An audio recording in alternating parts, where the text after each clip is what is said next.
Hello viewers, কেমন আছেন সবাই? আজকে আপনাদেরকে দেখাবো গ্রামীণ পরিবেশে বিলের মাছ ধরার দৃশ্য।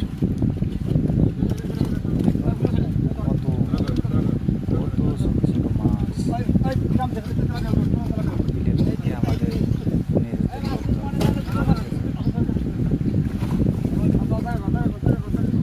নিজেদের লোকজন কাতল মাছ, তেলাপিয়া,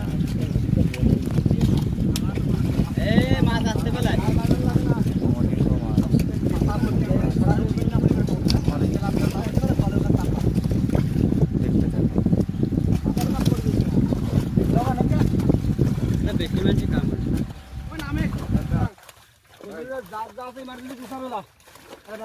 ভাই আরে নৌকার দেরি করে